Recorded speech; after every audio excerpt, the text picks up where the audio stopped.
안녕하세요, 쿠단입니다. 오늘은 폰트 디자인 첫 번째 편입니다. 먼저 화면에 주목해 주시기 바랍니다. 왼쪽은 광고, 오른쪽은 예능에서 많이 사용하는 자막입니다. 광고 자막은 심플하고 고급진 느낌이 있으며 예능 자막은 통통하고 귀여운 느낌이 있습니다. 광고의 경우 제품을 돋보이게 해야 하기 때문에 심플하고 깔끔한 자막을 많이 사용하고 있습니다. 예능의 경우에는 시각적인 재미를 더하기 위해 두껍고 깜찍한 자막을 많이 사용합니다.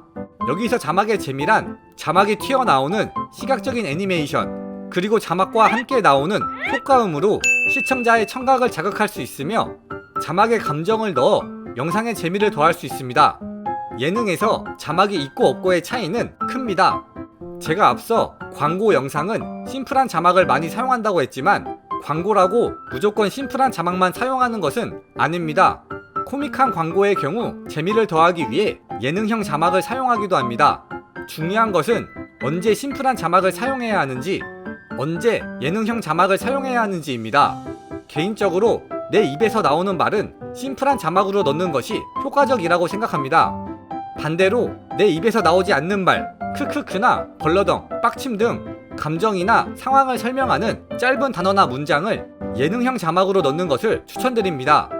예능 자막을 사용하겠다고 정했다면 약간 두께감 있는 폰트를 찾아주시기 바랍니다.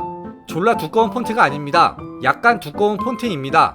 예능 자막이 두껍게 보이기 때문에 면적이 넓은 자막을 선택하는 경우가 있습니다.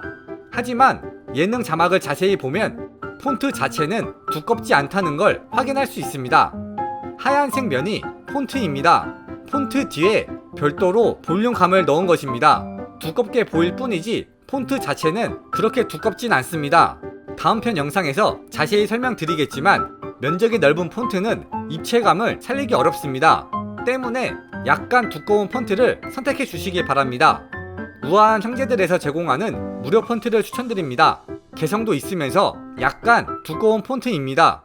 이어서 심플한 자막을 사용하겠다고 결정하셨다면 이거 하나만 기억해 주시기 바랍니다. 폰트빨입니다. 심플한 자막은 폰트빨에 영향을 많이 받습니다. 예능 자막의 경우 폰트빨 50, 디테일 50이라면 심플한 자막은 폰트빨 90, 디테일 10입니다. 심플한 자막은 말 그대로 심플하게 넣어야 하기 때문에 특별한 디자인을 추가할 필요 없습니다. 다만 폰트가 아닌 다른 부분에서 디테일을 살려야 합니다. 이 부분은 다다음 영상에서 자세히 설명드리겠습니다. 이어서 텍스트를 입력하고 폰트를 선택하셨다면 글씨와 글씨의 간격을 확인해 주시기 바랍니다. 이 자간을 최대한 붙여야 가독성이 높아집니다. TV에 나오는 자막을 보면 글씨와 글씨의 간격이 붙을랑 말랑입니다. 간격을 좁혀주시기 바랍니다. 참고로 자간을 수치로 넣지 마시기 바랍니다. 폰트마다 정해진 값이 다르기 때문에 눈으로 보고 간격을 조절해 주시기 바랍니다. 사람의 눈은 생각보다 정확합니다. 다음은 기울기에 대해 고민해 보셔야 합니다. 기울기 효과는 은근히 쓸만한 기능입니다. 기울기를 무조건 사용하라는 뜻은 아닙니다.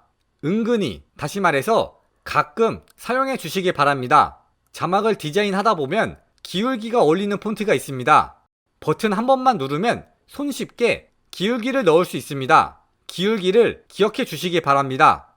오늘 내용을 정리하겠습니다. 심플한 자막과 예능 자막 중 하나를 선택하신 후 글씨의 간격을 좁혀 주시기 바랍니다. 그리고 기울기는 가끔 사용해 주시기 바랍니다. 오늘 영상은 여기까지입니다.